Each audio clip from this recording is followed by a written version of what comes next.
জনাব মাসুদ কামাল, আপনাকে স্বাগত জানাচ্ছি পালস অফ পলিটিক্স আমার আজকের আয়োজনে। জি, অনেক ধন্যবাদ। অনেক ধন্যবাদ, আপনি সময় দিচ্ছেন। আমি আসলে অনেকগুলো বিষয়ে আপনার সাথে কথা বলব। সার্বিক পরিস্থিতির মধ্যে যেমন আছে, শিক্ষামন্ত্রী পদত্যাগের দাবিতে যে আন্দোলন, সংসদের অধিবেশন শেষ হলো। এদিকে শেখ হাসিনা ফেরার বার্তা দিয়ে যাচ্ছেন। আম অধিবেশনে অনেক বক্তব্য, মানে সংসদ অধিবেশনে বক্তব্য, পাল্টা বক্তব্য, ঐক্য অনেকগুলো প্রসঙ্গ, আন্দোলনের হুমকি, অনেক কিছু আছে কথা বলবার মতো। শুরু করি যে শিক্ষামন্ত্রীর পদত্যাগের দাবিতে এই জুলাই মাসেই আবার আন্দোলন, এবং সেখানেও ফার্মের মুরগি, তুমি কে আমি কে, ফার্মের মুরগি, কে বলেছেন শিক্ষামন্ত্রী, মানে ওই আগের স্লোগানের আদলে স্লোগান। আম আমি আসলে ২ দিক থেকেই আপনার কাছে একটু ব্যাখ্যা, আপনার বিশ্লেষণ জানতে চাইবো যে শিক্ষার্থীদের আন্দোলন নিঃসন্দেহে, মানে এরকম আমরাও পরীক্ষা দিয়েছি, এরকম জলাবদ্ধতা বা বন্যা দুর্গত অবস্থায় মানে কত যে ভোগান্তি সেটা আমরা সবাই বুঝতে পারি। আ কিন্তু মানে আপনার কাছে জানতে চাওয়া যে তাদের আন্দোলনকে আপনার কতটা যৌক্তিক মনে হয়? শিক্ষামন্ত্রী দুঃখ প্রকাশ করেছেন, দাবি কিছুটা মানাও হয়েছে। তারপরেও আন্দোলন তারা এখনো করছে, আন্দোলনরত আছে। আ যৌক্তিক মনে হয় তাদের আন্দোলন? নাকি তারা আসলে শিক্ষার্থীরা বেশি আন্দোলনপ্রেমী হয়ে গেছে, একটা চার্ম পেয়ে গেছে আন্দোলনের, সেরকম মনে হয়? নাকি আসলে আন্দোলনের চালিকাটা অন্য কোথাও থেকে, মানে এটাকে একটা আ এটা কোনো কৌশল, ষড়যন্ত্র, আসলে কি মনে হয় আপনার? দেখেন, প্রশ্ন যদি কমন না পড়ে তাহলে আন্দোলন হতে পারে, এই ধারণাটা কিন্তু আমাদের আগে কখনো ছিল না। এবার যে আন্দোলনটা হলো এর মধ্যে কয়েকটা কারণ।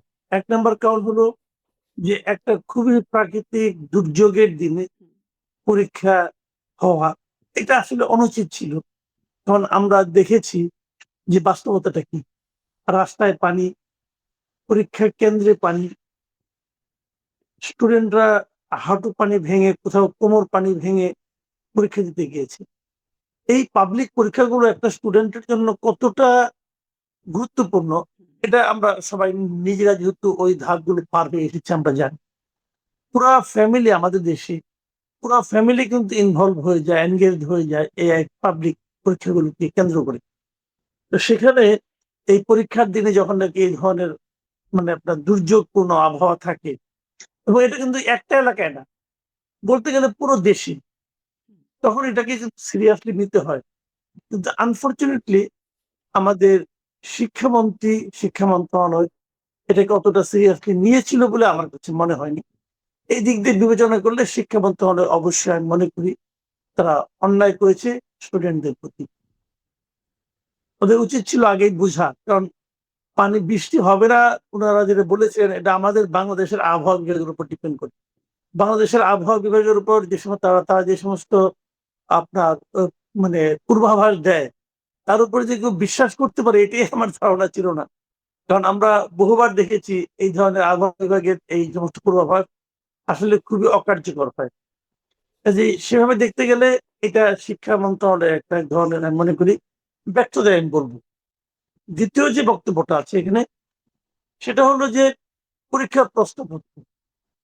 এটাও খুব ভয়ঙ্কর একটা অন্যায় যে একটা পরীক্ষার প্রশ্নপত্রে, যে ফিজিক্সের যে প্রশ্নপত্র, দুটো প্রশ্নই ভুল। মানে প্রশ্নই ভুল, মানে অবাস্তব রকম ভুল। এই ধরনের প্রশ্ন কিভাবে করা হয় এটাও আমার বুঝে আসে না। তো মানে যে প্রশ্নটা মানে অ্যাবসার্ড টাইপের কোশ্চেন আরকি। তো এটা বড় ভুল। এখন শিক্ষামন্ত্রী এই ক্ষেত্রে একটা অজুহাত দিচ্ছেন যে এটা আগের সরকারের আমলে করা প্রশ্ন। এটা আমার কাছে আরো অবিশ্বাস্য ঠেকেছে। পরীক্ষার প্রশ্ন গিয়ে ১ বছর ১.৫ বছর আগে হয় নাই। উনি এটা কি বললেন আমি কিছু বুঝলাম না। আচ্ছা, উনি বলছেন যে কয়েকটা পরীক্ষা বাতিল হয়ে গেছে, এগুলো পরে সে এগুলো বাতিল করেছে এবং পরবর্তী সময় পরীক্ষা নেবে। পরবর্তী সময় মানে কি? নিশ্চয়ই ১-১.৫ মাসের মধ্যে অথবা ১৫-২০ দিনের মধ্যে নিবে। যখন সে ১৫-২০ দিন পরে পরীক্ষাগুলো নিবে, তখন প্রশ্নপত্রটা কে করবে? এটাও কি ১ বছর আগে করা নাকি? বলেন আপনি, এটা কি হয়? এই যে প্রশ্নপত্র তো যত কন্টেম্পোরারি একটা সময়ে করবে ততই তো আমি মনে করি ভালো হবে। আর একটা প্রশ্নপত্র করতে ১ মাসের বেশি লাগার তো কোনো কারণ দেখি না। একজন প্রশ্ন বা একজন অথবা একাধিক লোক প্রশ্নপত্র করবেন, একজন চেক করবেন। এই তো বিষয়গুলো তো এরকম। এটা ১ মাসের লাগার তো কোনো কারণই নাই। কিন্তু নাকি ১ বছর আগে এক অজুহাত দিয়ে উনি অন্যের উপর দায় চাপানোর চেষ্টা করেন। আমাদের সোসাইটিতে এই জিনিসটা খুব আছে। এই যে নিজের দায়টা অন্যের উপর চাপানোর চেষ্টা। ভাইরে পরীক্ষা হচ্ছে আপনার সময়। যদি এই পরীক্ষাটা খুব ভালোভাবে হতো, তাহলে উনি কি ক্রেডিটটা আগে সরকারকে দিতেন? নাকি উনি নিজেই নিতেন? বলেন আপনি। উনি তো নিতেন।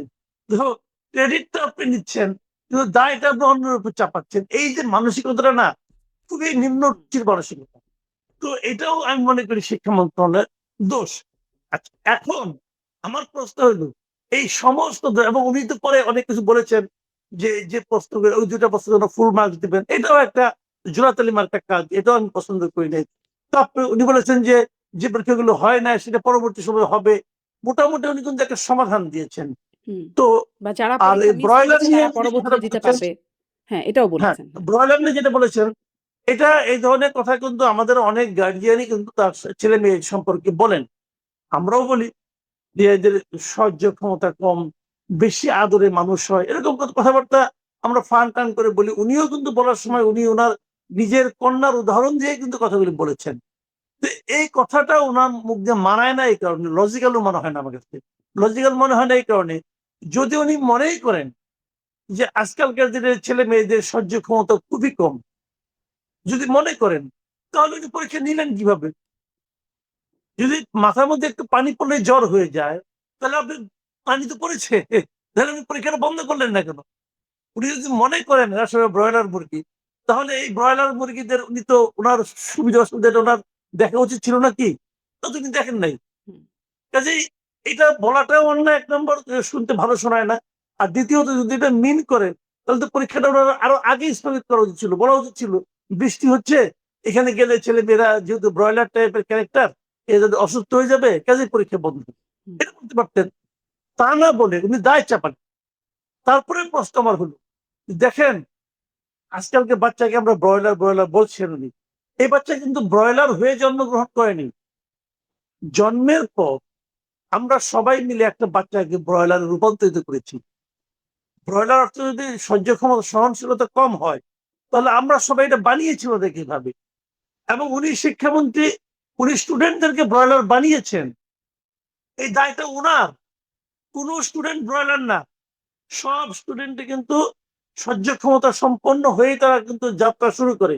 হুম, কিন্তু আমাদের কারিকুলাম বলেন, আমাদের শিক্ষা পদ্ধতি বলেন, আমাদের টিচিং স্টাফ বলেন, আমাদের প্রশ্নপত্র বলেন, আমাদের পরীক্ষা পদ্ধতি বলেন, এই সবগুলি মিলিয়ে আমরা ওদেরকে ব্রয়লার বানিয়ে এখন আমরা নিজেরা বাহাদুরি নিচ্ছি যে ওরা ব্রয়লার। আমাদের আমলে আমরা খুব বিশাল কিছু ছিলাম। তো উনি পরীক্ষা পদ্ধতি নিয়ে খুব আলোচনা করেন। উনার সমস্যাটা কি হয়েছে জানেন? উনি যখন নাকি ২০০১ সালে যখন ক্ষমতায় আসে বিএনপি, ওই সময় উনি স্বাস্থ্য প্রতিমন্ত্রী ছিলেন এবং ওই সময় থাকাকালীন ওই সময় নকলের খুব প্রভাব ছিল। হুম, উনি নকল দমনে খুব ভালো ভূমিকা রেখেছিলেন। এটা গত ২০ বছর ধরে লোকজন উনাকে স্মরণ করিয়ে দিয়েছে। এবং উনি এক পর্যায়ে বিশ্বাস করেছেন যে শিক্ষামন্ত্রী হওয়ার প্রধান কাজ হলো নকল থামানো। এটা তো আমাকে বুঝতে হবে হুম, যে এর মধ্যে ২০-২২ বছর পার হয়ে গেছে। এই ২০-২২ বছরে সারা দুনিয়ার শিক্ষা ব্যবস্থা চেঞ্জ হয়ে গেছে। এখন পরীক্ষা পদ্ধতি কি হবে এটা নিয়ে এটা শিক্ষা মানে মন্ত্রণালয়ের কাজ না। শিক্ষা মন্ত্রণালয়ের কাজ হলো শিক্ষা ব্যবস্থা কেমন হবে। গত ৫৫ বছর ধরে আমাদের দেশ স্বাধীন হয়েছে। এই ৫৫ বছরে আমরা আমাদের কোন শিক্ষা নীতি করতে পারি নাই। আমাদের শিক্ষার কোন স্থায়ী চেহারা নাই। আমাদের শিক্ষাটা চলছে এডহক ভিত্তিতে। একটা করে গভর্নমেন্ট আসে আর নিজেদের মতো করে শিক্ষা সাজায়। নানান আপনি এক্সপেরিমেন্ট হয়। ধরেন কিন্তু জনাব মাসুদ কামাল তাহলে কি আপনি বলবেন যে এই আন্দোলনটা মানে শিক্ষার্থীরা খুব যৌক্তিকভাবে এই আন্দোলনটা করছে তার পদত্যাগের দাবিতে আন্দোলন? না, একদম না, একদম না। হুম, একদম না কারণ আমি বলি আপনাকে, আমি এই শিক্ষা নিয়ে এমনি শেষ কথাটা বলে তারপরে এই আন্দোলনে আমি আসছি। দেখেন গত ১৫ বছর ধরেন ২০১০ সালে অথবা ৯ সালে একটা স্টুডেন্টের শিক্ষা জীবন শুরু হলো। হুম, ঠিক আছে? তো ২০১০ সালে যদি শুরু হয়ে থাকে ১৫ বছর শিক্ষা জীবন মানে তার শিক্ষা জীবন শেষ। ঠিক আছে? আওয়ামী লীগ আমলে শিক্ষা জীবন শুরু করে তার শিক্ষা জীবন মাস্টার্স পর্যন্ত ১৫ বছর শেষ করে ফেলেছে। এই ১৫ বছরে সে যা শিখেছে সেই শিক্ষাটা কি বর্তমান সময়ের প্রেক্ষিতে গ্রহণযোগ্য? সে তো ওই সময় শিখেছে যে বঙ্গবন্ধু শেখ মুজিবুর আমাদের স্বাধীনতার স্থপতি। উনি এই স্বাধীনতার ঘোষণাও দিয়েছেন উনি। এভাবে কিন্তু শিখেছে। এবং ওখানে জিয়াউর রহমান নাই। জিয়াউর রহমান নামে একজন ব্যক্তি উনি সেক্টর কমান্ডার ছিলেন। অথচ উনি হয়তো বা আইএস এর এজেন্ট। এই ধরনের শিক্ষা কিন্তু গত 15 বছর ধরে আমাদেরকে দেওয়া হয়েছে। এখন তার ছোট ভাই যা নাকি এখন তার সন্তান যে নাকি এখন পড়াশোনা করতে যাচ্ছে, তারা শিখতেছে আমাদের স্বাধীনতার মহানায়ক হলো জিয়াউর রহমান। আগামী 5 বছর সে এটা শিখবে। এবং ওখানে গোলাম আজম সাহেব ভালো মানুষ। উনি পাকিস্তানের অখণ্ডতা রক্ষার জন্য চেষ্টা করেছেন। হুম, উনিও কোনো খারাপ লোক না। খারাপ লোক হলো শেখ মুজিব। উনি যুদ্ধ একটা লাগাই দিয়া পাকিস্তানে চলে গেছিল যে আমারে তোমরা অ্যারেস্ট করে নিয়ে যাও। এবং ওনার কোনো ভূমিকা ছিল না। এই যে শিক্ষাটা নেবে, এখন ২ ভাইয়ে তো খাওয়ার টেবিলে মারামারি করবে। একজন বলবে যে না মহানায়ক হলো জিয়াউর রহমান, আরেকজন বলবে মহানায়ক হলো শেখ মুজিব। মানে ঘরে, ঘরে আপনি একটা ঝগড়া লাগাই দিচ্ছেন। শিক্ষা ব্যবস্থা যখন সরকার পরিবর্তনের সঙ্গে, সঙ্গে পাল্টে যায়, সেটাকে আসলে কোনো শিক্ষা ব্যবস্থাই বলা যায় না। এটা হলো রাজনৈতিক রাজনৈতিক মিউজিক্যাল চেয়ার বলতে পারেন আপনি। হুম। রাজনৈতিক মিউজিক্যাল চেয়ার হচ্ছে আমাদের এখানে। তো আমাদের রাজনৈতিক নেতৃবৃন্দ যারা আছেন, আমাদের রাষ্ট্র পরিচালনার দায়িত্বে যে লোকগুলো আছেন, এরা এতটাই সংকীর্ণ মনা। এই যাবৎকাল আমরা সেই ৯১ সাল থেকে দেখে আসছি। এদের মন মানসিকতা এত সংকীর্ণ যে তারা আসলে আমাদের জাতিকে একটা কুশিক্ষার মধ্যে ঠেলে দিচ্ছে। এইগুলো হলো শিক্ষার একটা দিক। সেখানে এরা দাবি করছে শিক্ষামন্ত্রী পদত্যাগ করলো। আচ্ছা ধরলাম শিক্ষামন্ত্রী পদত্যাগ করলো। তাতে কি সমস্ত যে দাবিগুলো সব সমাধান হয়ে যাবে? কিচ্ছু হবে না। কোনো সমাধান হবে না। মাঝখান থেকে কি হবে? আপনি একটা যদি শিক্ষামন্ত্রী পদত্যাগ করেন, আমি মনে করি এটা বিশাল একটা ক্ষতি হয়ে যাবে। যদি সরকার শিক্ষামন্ত্রীকে পদত্যাগ করতে বলেন, আমি মনে করি সরকার এই যে একটা ইনভাইট করলো, একটা রাজনৈতিক সংস্কৃতি, এই ইনভাইটেশন থেকে সে আর বেরোতে পারবে না। কিন্তু যেকোনো কিছু পদত্যাগ হবে করতে উল্টো বলবে না বলতে এটা চলে। মোটামুটি বোঝা যাচ্ছে। সরকারের এবং মানে সংসদের যে ক্যারেক্টার তাতে থেকে বোঝা যাচ্ছে পদত্যাগ হয়তো করতে বলবে না। কিন্তু দাবির মুখে মানে আন্দোলনের মুখে দাবিগুলো মেনে নেওয়া, এটাও একটা বার্তা কিনা? মানে এটা তাদের আগেই বোঝা উচিত ছিল, বোঝেন নাই। কিন্তু আন্দোলনের মুখে দাবি মেনে নিচ্ছেন। ফলে এবং শিক্ষার্থীদেরকে বলতে শোনা যাচ্ছে খুবই মানে আ আ এখন শিক্ষার্থীরা একটু ভিন্ন রকমভাবে কথা বলেন। আগে হয়তো আমাদের সময় আমরা এভাবে বলতাম না। তারা বলেন যে এই শিক্ষামন্ত্রীকে সময় শেষ হয়ে গেছে মানে নানান রকম তাকে ওয়াটারমেলন বলছেন। মানে বেশ ক্রিয়েটিভ শব্দ ব্যবহার করছেন। ওয়াটারমেলন এবং সাথে, সাথে তাকে অশ্রাব্য গালিগালাজও করছে। সেটিও আবার শোনা যাচ্ছে বিভিন্ন জায়গায় আন্দোলনের সময়। উম মানে আ এটা কেমন মনে হচ্ছে আপনার কাছে? এটা কি আসলে তারা স্বপ্রণোদিতভাবেই করছে বলে মনে হয়? এটা হলো ২০২৪ এ যে গণ আন্দোলন হয়েছে তার সাইড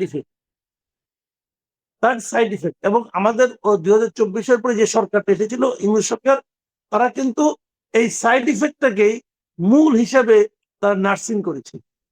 যে তুমি কত বড় বিপ্লবী সেটা প্রমাণ হবে তুমি কতটা অশ্লীল কথাবার্তা বলতে পারো। তুমি কতটা মুরব্বীদেরকে সঙ্গে বেয়াদবি করতে পারো। এর উপর ডিপেন্ড করবে তুমি কত বড় মানে বড় বিপ্লবী। এটা ওনারা নার্সিং করেছেন। বুঝলেন? একজন গালি দিয়া, তাহলে গালি, অশ্রাব্য গালি দিয়ে একজন লোক জাতীয় নেতা হয়ে গেছে। আপনি আমাকে বলেন রে ভাই, এটা কোন দেশে বাস করি? এই যে হাজির কথাই আমি বলছি। আপনি পুরা আন্দোলনের সময় তো আমি ছিলাম রে ভাই। আমি তো মানে বিদেশ থেকে আসছি নাই। আমি তো এই দেশে ছিলাম। এই আন্দোলনে কোথাও হাতি নাই কিন্তু। আন্দোলন শেষ হওয়ার পরে কেবল গালাগালি মানে গালাগালি করে ও জাতীয় নেতা হয়ে গেছে। এখন নজরুল ইসলামের পাশে তার কবর হচ্ছে। এখন তার বঙ্গবন্ধুর নাম চেঞ্জ করে তার নামে হল বানাইতে হবে। তার নাম পাঠ্য বইয়ে রাখতে হবে। তার বোন বলতেছে জিয়াউর রহমানের নাম পাঠ্য বই থাকবে কেন? মানে কথা থাকবে কেন? হাদিরটা থাকা উচিত। জিয়াউর রহমান কি হাদির চেয়ে বড় নেতা ছিল? তো বলতেছে তার লোকজন। তো এখন এগুলো তো আমি শুনতেছি। ওনার যোগ্যতাটা কি? উনি প্রচন্ড অশ্লীল গালাগালি করতে পারতেন। তো এখন এই গালাগালি করে কিন্তু জাতীয় নেতা যে হওয়া যায়, এটা আমরা এই ইউনূস সাহেবের আমলে দেখলাম। ইউনূস সাহেব এটাকে নার্সিং করেছেন। উনার মানে ইউনূস সাহেব কি জানেন? খুব meticulously উনি আমাদের এই যে সমাজ, আমাদের সামাজিক যে ব্যবস্থা, আমাদের সামাজিক যে রীতিনীতি, সবকিছু কিন্তু ধ্বংস করে দিচ্ছেন। কিন্তু জনাব একদম মাসুদ কামাল meticulous। একটু হাদি হত্যাকাণ্ডের বিষয়টা যেহেতু আমি আসলে এটা নিয়ে আজকের আলোচনার বিষয় না। তবে খুব সংক্ষেপে যদি বলেন। একটা মানে মর্মান্তিক হত্যাকাণ্ড ঘটলো, হাদি হত্যাকাণ্ড। তারপরে আমরা দেখলাম খুব একটা তাণ্ডব ঘটে গেল এবং তখন ওই যে আপনি বলছিলেন হাদিই যেন সবচেয়ে বড় নেতা, হাদিই যেন দেশের একমাত্র ইস্যু এরকম একটা পরিস্থিতি তৈরি হলো। তারপরে হাদির হত্যাকারীরা পালিয়েও গেল ওই সময়। আ তারপরে মমতা বন্দ্যোপাধ্যায় দেখা গেল একদম বিস্ফোরক মন্তব্যে বলে দিলেন যে হাদির হত্যাকাণ্ডী কারা তিনি জানেন, সেই দেশের সম্পৃক্ততার কথা বলছেন স্বরাষ্ট্রমন্ত্রী। তারপরে আবার সবাই চুপ। এদিকে হাদির ভাই বলে দিল যে জামায়াতের আমিরের পিএস জড়িত, উপদেষ্টাদের কারা জড়িত, বিএনপির এমপি মন্ত্রীদের কারা যেন আছেন বললেন ফেসবুক পোস্টে। কেউ কোনো কথা বলল না। তারপরে হঠাৎ করে যেই তাণ্ডব একদম 'প্রথম আলো', 'ডেইলি স্টার' সব ভাঙচুর হয়ে গেল ওই সময়টায়। কিন্তু তারপরে এত বিধ্বংসী বক্তব্যের পরে সবাই চুপ। কেউ কিছু বলছে না। আ মানে হাদিকে নিয়ে মাতামাতিটাও যেন বন্ধ হয়ে গেল। ইনকিলাব মঞ্চ ভেঙে চুরে শেষ হয়ে যাচ্ছে। মানে বা এটাও কি মানে ওই যে জিজ্ঞাসা করছিলাম শিক্ষার্থীদের আন্দোলনটা কি স্বপ্রণোদিত? এই বিষয়গুলো কি স্বপ্রণোদিত? নাকি এখানেও আসলে অন্য কিছু? না, এই সবগুলি আপনি মানে ওই যে meticulously ডিজাইন, সবগুলি একই জিনিস। এবারে আন্দোলনে আমি তো কতগুলি আপনি সোশ্যাল মিডিয়া আমি আজকে সারাদিন মোটামুটি দেখার চেষ্টা করেছি। সোশ্যাল মিডিয়া গুলো থেকে আপনি যদি দেখেন নিয়মিত দেখবেন। অনেক স্টুডেন্টকে জিজ্ঞাসা করা হচ্ছে। আমি দেখলাম আপনার এই বৈশাখী টেলিভিশনে একটা মানে প্রোগ্রাম দেখলাম ওখানে। ওখানে বৈশাখী টেলিভিশনে একজন লোক জিজ্ঞাসা করছে যে, "তুমি কোন কলেজে পড়ো?" হুম, সে বলতে পারছে না। বলছে, "আমি যেকোনো কলেজে পড়ি।" মানে যখন সে বলে যেকোনো কলেজে পড়ি, তখন মানে সে কোন কলেজেই পড়ে না। হুম, আরেকজনকে জিজ্ঞাসা করা হলো, "তুমি কোথায় পড়ো?" "ওকে আমি স্কুলে পড়ি।" তো তুমি তো এখানে আসছো কেন? ওইটা আমার বড় ভাইয়ের সঙ্গে আসছি। বড় ভাই কোথায়? বড় ভাইকে ডাইকে নিয়ে আসলো। বড় ভাই বলতে পারল না সে কোন কলেজে পড়ে। হুম, ব্যাপারগুলি খেয়াল করেন। তার মানে কি এই লোকগুলি কে? আবার এক জায়গায় দেখলাম একজন লিখছে ৳৩০০ করে নিয়ে আসা হয়েছে। ৳৩০০ করে নিয়ে আসলে আনতে পারে কোন সমস্যা নাই। প্রশ্নটা হলো ৳৩০০ কে দিল? একজন তো জানে নাই। কয়েকশো জনকে আনছে। তো এই টাকাটা কার পকেট থেকে বেরোলো? এগুলো কিন্তু ইম্পোর্টেন্ট। এখন এই বিষয়টা হলো কি, দেখেন একটা হিস্ট্রিটা কি হবে? আজকের থেকে মনে করেন ২ মাস ৩ মাস পরে কি আলোচনা হবে? যে একটা নতুন সরকার দায়িত্ব নেওয়ার ৬ মাস না আসতেই না পেরোতেই মানে ৫ মাসের মাথায় সরকারের একজন মন্ত্রীর পদত্যাগের জন্য সারা দেশে আন্দোলন হয়েছে। হুম। ডিজাইন বেসিক্যালি ডিজাইন এর তো কোন সন্দেহ নাই। এট এবং তারও যে বড় আপনার কথা কাছে কি মনে হয়? এই জি, ডিজাইনটা কার? মানে জাস্ট আপনার ধারণা। আপনি তো আর তদন্ত করেন নাই। কিন্তু ধারণা কি? এই ডিজাইনটা কার? ৳৩০০ আসলে কার পকেট থেকে আসছে? এটা কার পকেট থেকে আসে বলতে পারব না। কিন্তু একটা জিনিস হলো কি মাথায় রাখতে হবে, এই সরকারকে বিব্রত করার জন্য, এই সরকারকে ব্যর্থ প্রমাণ করার জন্য যারা এখন মানে খুব উন্মুখ হয়ে আছে, তাদের ইনভেস্টমেন্ট হতে পারে। কারা চায় এই সরকারকে ব্যর্থ করার জন্য? ব্যর্থ এই সরকার পারছে না। এই কথাটা কে প্রমাণ করতে চায়? তাদের ভূমিকা থাকতে পারে, নাও থাকতে পারে। আমি সিউর হচ্ছি না কিন্তু। কিন্তু আমি প্রথমত কিন্তু সন্দেহের তীরটা ওদিকে যাচ্ছি। আওয়ামী লীগের কারা কথা তারা? বলছেন? আওয়ামী লীগের কিন্তু এখানে খুব একটা ভূমিকা নাই। ভূমিকা নাই কেন আমি বলি আপনাকে। থাকতেও পারে। থাকতেও পারে। আমি অস্বীকার করছি না। হয়তো তলে থাকতেও পারে। বাংলাদেশে তো তলে অনেক কিছু হয়। তো তা থাকতেও পারে। আবার নাও থাকতে পারে। জামাতারও থাকতে পারে।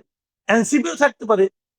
এখন আওয়ামী লীগের হওয়াটা একটু কঠিন। কঠিন এই কারণে ছাত্রলীগ এখানে কোন পরিচয় আসবে? হুম, ছাত্রলীগ তো রাজনীতি করতে পারবে না। আওয়ামী লীগ তো রাজনীতি করতে পারবে না। তখন তো জিনিসটা আরো রিস্কি হয়ে যাবে।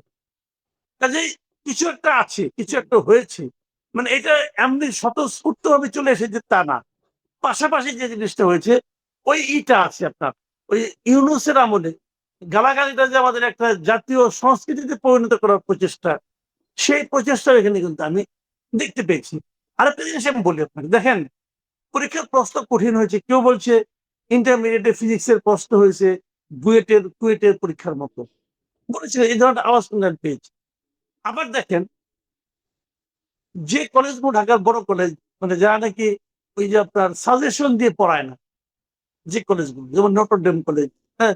এ এ এ দেখেন যেমন আমরা দেখেছি অনেক আগে কি হতো? সাজেশন দেয়। এই যে টেস্ট পেপার থাকে একটা ৫ বছরের প্রশ্ন থাকে। ৫ বছরের প্রশ্নগুলো সলভ করে মানে ওখান থেকেই প্রশ্ন আসে ঘুরে ফিরে। এবারের প্রশ্নগুলো ওই টেস্ট পেপার কোম্পানি যারা আছে, যারা টেস্ট পেপার পড়ে যারা পরীক্ষা দেয়, এই ৫ বছরের প্রশ্নগুলো দেখে ওখান থেকে প্রশ্নগুলো আসে নাই।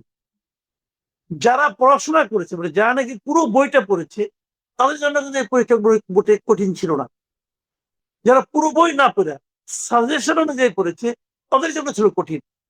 কারণ তাদের একটা দেখলাম, একটা স্টুডেন্ট বলতেছে আমি বাইকে যে আমি 5 বছরের টেস্ট পেপারের প্রশ্ন দেখলাম, ওর মধ্যে একটাও নাই এগুলো। তার মানে ও কিন্তু সাজেশন দেখে পড়েছে। আমি এইভাবে বলি, বাংলাদেশের শিক্ষা ব্যবস্থা ক্যান্সার কি জানেন? বাংলাদেশের শিক্ষা ব্যবস্থা এমনি ফল্টি। যেভাবে পড়ানো হয় পরীক্ষা নির্ভর যে শিক্ষা ব্যবস্থা, এটাকে আমি ফল্টি মনে করি। কিন্তু তার চেয়েও বড় কথা, যতটুকু যা আছে তার জন্য ক্যান্সার হলো এই কোচিং সেন্টার। কোচিং সেন্টার গুলো কিন্তু ওই যে 5 বছরের প্রশ্ন, কিছু টেস্ট করে, মক টেস্ট নেয়, এই সিস্টেমে তারা পড়াশোনা করে। এই কোচিং সেন্টার গুলো হলো বাংলাদেশের শিক্ষা ব্যবস্থার ক্যান্সার। যতদিন পর্যন্ত আপনি কোচিং সেন্টার সিস্টেমটাকে তুলতে না পারবেন, কোচিং ব্যবসাটাকে বন্ধ করতে না পারবেন, ততদিন পর্যন্ত আমাদের শিক্ষা ব্যবস্থা নিয়ে আশাবাদী হওয়ার কোনো সুযোগ নাই। জি, জি। কোচিং কোচিং সেন্টারের কথা সেন্টার বলছেন। গুলো কি আপনি করে শিক্ষা জানেন? ব্যবস্থার কথা কোচিং বলছেন সেন্টার তো? আমি গুলো সংসদে শুনছিলাম মাননীয় প্রধানমন্ত্রী তিনি বলছেন, তিনি তার বক্তব্যে বাজেট সভাপতি বক্তব্যে তিনি বলছিলেন যে একটা আমি কোট করি, "আমার কেন যেন মনে হয় ফ্যাসিবাদ, স্বৈরাচার কোনো একটি বিশেষ গোষ্ঠী, কোনো একটি বিশেষ দেশকে খুশি করতে এই শিক্ষা খাতকে ধ্বংস করার নীতি গ্রহণ করেছিল।" আপনার কি এরকম তার মনে হওয়ার সাথে আপনার মানে আপনিও কি সেরকম মনে করতে পারেন যে কোনো একটি বিশেষ মানে ফ্যাসিবাদী গোষ্ঠী কোনো একটি বিশেষ দেশকে খুশি করতে শিক্ষা খাতকে ধ্বংস করার চেষ্টা করেছে? এটা আমি উনি কিভাবে, যেহেতু উনি প্রধানমন্ত্রী, উনি তো আর মানে আপনার ভিত্তিহীন হাওয়ার উপরে কথা বলবেন না। এবং আমরা এই দেশের নাগরিক হিসেবে আমার প্রধানমন্ত্রী আজগুবি কথাবার্তা বলবেন সেটা আমি বিশ্বাসও করতে চাই না। হুম, আহ, হতে পারে ওনারটা, বাট আমি নিজে ওভাবে মানে আমার কাছে কোনো প্রমাণ নাই এবং আমি বলতে পারবো না। কিন্তু আমি এটুকু বুঝি সরকারকে অস্থির করার জন্য, সরকারকে অস্থিতিশীল করার জন্য হুম। এই ধরনের কাজ করা প্রয়োজন ছিল। এখন সেটা কাদের ছিল, কারা এই মুহূর্তে রাজপথে আন্দোলনে আছে, এটা আপনি দেখলে বুঝবেন কারা চায় আন্দোলনটা এই মুহূর্তে। আন্দোলন তো সরকারের সঙ্গে একটা বড় বিরোধ এই মুহূর্তে জামাত এবং এনসিপি আছে। তারা তো বারবার বলতেছে যে এই সরকার কথা দিয়ে রাখেনি, এই সরকার গাদ্দারি করেছে, তারা তো বলছে এই কথাগুলো। এখন তারা তো এই সরকার পড়ে গেলে কার লাভ? তাদের তো লাভ। হুম, এই সরকার পড়ে গেলে কিন্তু আওয়ামী লীগের লাভ নাই। হুম, কথাটা খেয়াল করেন, এই সরকার পড়ে গেলে আওয়ামী লীগের লাভ নাই। আওয়ামী লীগ যদি মনে করে তারা আবার রাজনীতিতে ফিরে আসবে, যদি মনে তো অবশ্যই করে, তারা চায় এটা। এবং তারা এটাও জানে এই চাওয়াটা যতটা সহজে বিএনপির কাছ থেকে তারা পূরণ করতে পারবে, তার চেয়ে কয়েক গুণ বেশি কষ্ট হবে জামাত অথবা এনসিপির কাছ থেকে এই দাবিটা আদায় করা। কাজেই তাহলে কি এই তাহলে সরকার কি পয়সা আপনাকে আওয়ামী লীগ যেটা চায় না। জিজ্ঞাসা করছিলাম যে তাহলে কি এর পেছনে আওয়ামী লীগ আপনি মনে করেন কিনা? আপনি বলছেন সেটার সম্ভাবনা কম, থাকলেও থাকতে পারে কিন্তু সম্ভাবনা কম আপনি দেখছেন। আর থাকলে এতক্ষণে নিশ্চয়ই তার গোষ্ঠী শুদ্ধ উদ্ধার হয়ে আসতো। কারণ আওয়ামী লীগ দমনের ব্যাপারে সবাই খুব সচেষ্ট আছে। আ তারপরেও থাকতেই পারে নিশ্চয়ই আপনি বলছেন। কিন্তু আ মানে জামাত এনসিপি এর পেছনে থাকতে পারে বলে আপনার মানে ধারণা তাহলে? এটাই তো নিয়ম। যখন দেখেন, যখন কোনো অপরাধ ঘটে, অপরাধ বিজ্ঞান কি বলে, যখন কোনো অপরাধ ঘটবে, যারা তদন্ত করবে তারা প্রথমে কি দেখে যে এই ঘটনার বেনিফিশিয়ারি কি। এটা কিন্তু একদম প্রথম চিন্তা। তো যদি শিক্ষামন্ত্রী পদত্যাগ করতো এই আন্দোলনের মাধ্যমে, যদি তেমন কিছু হতো, বেনিফিশিয়ারি কে হতো? যারা হতো তারা এই আন্দোলনকে উস্কে দেওয়ার পিছনে থাকতেও পারে। হুম। আমি কিন্তু শিওর করে কিন্তু বলতে পারবো আবার না, কারণ এখানে আমার কাছে এই কিন্তু প্রশ্নটাও প্রমাণ করতে কিন্তু চাই আছে। যে এই যে বেনিফিশিয়ারি তারা তো আসলে আন্দোলনের কথা বলছে। সংসদে দেখি খুব ঐক্যের কথা বলছেন। কিন্তু বাইরে আন্দোলন, ঝাঁকুনি দেওয়ার কথা, গরম দেখানোর কথা, ওয়াশ আউট করার কথা ইত্যাদি নানান রকম হুমকি-ধামকি দিচ্ছেন আমরা দেখছি। কিন্তু আসলে কি তারা বেনিফিশিয়ারি হবেন? কারণ এদিকে আবার শেখ হাসিনা ফেরার হুমকিও আছে। যে এই বছরের শেষে শেখ হাসিনা ফিরবেন। আর মানে শেখ হাসিনা বা আওয়ামী লীগ প্রশ্ন আসলে আবার সবাই ঐক্যবদ্ধ এদিকে।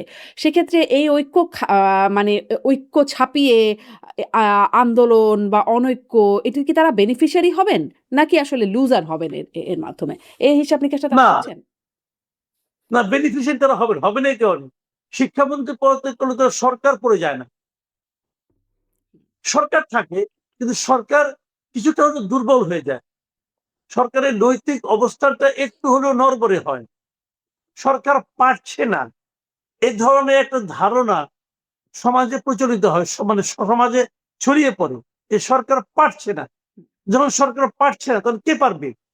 তাহলে ইমিডিয়েট আমার কার দিকে চোখ যায়, তারা তাহলে বেটার, তাহলে তাদেরকে না এনে আমরা ভুল করেছি, তাহলে তারাই বিকল্প শক্তি। এই ধরনের একটা ধারণাকে কিন্তু তাহলে নার্সিং করার সুবিধাটা পায়। কাজে ওটা হতে পারে কিন্তু।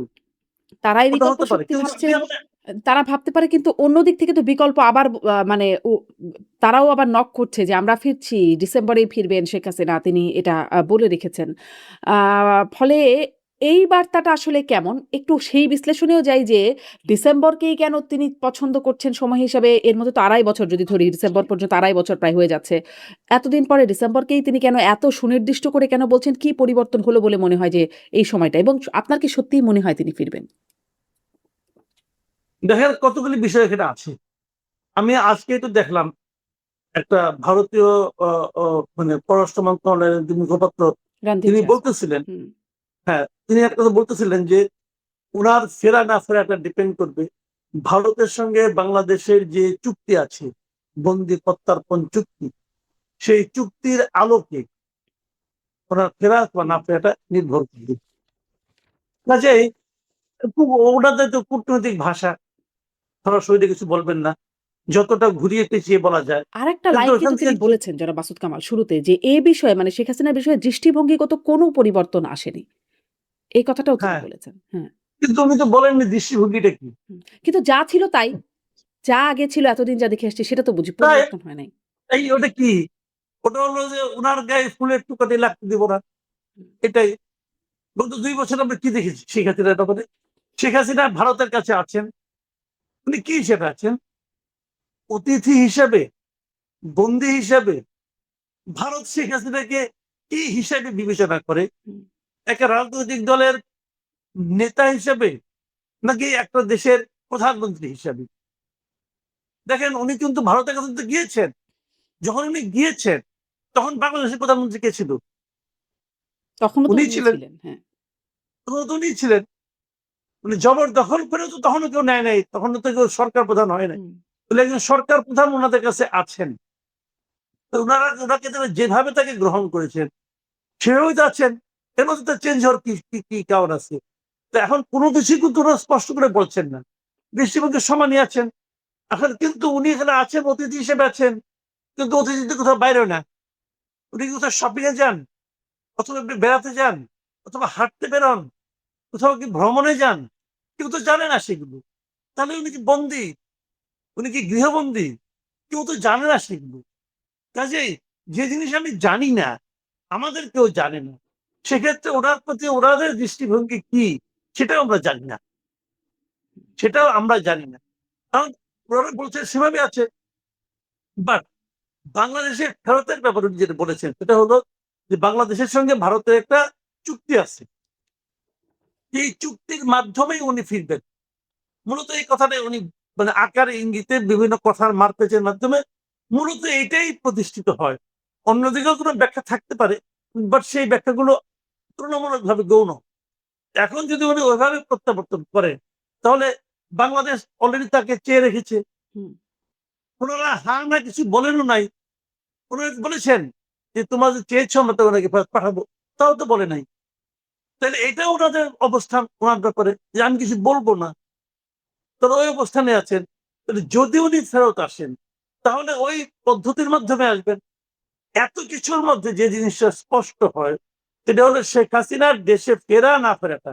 মানে বাংলাদেশের ভূখণ্ডে শেখ হাসিনার পা রাখা না রাখাটা, শেখ হাসিনার উপর নির্ভর করে না। এটা নির্ভর করে ভারতের উপর এবং বাংলাদেশের উপর। এখন ভারত যদি বলে, কথার কথা, ভারত যদি বলে, "উনি আমার এখানে তো কোনো ভিসা নিয়ে আসেননি। একটা হেলিকপ্টারে করে চলে আসছেন। ওকে, আমি উনাকে একটা হেলিকপ্টার দিয়ে পাঠাই দেব।" হুম। যদি বলে, বলতেই পারে। উনি যেভাবে আমাদের এখানে আসছে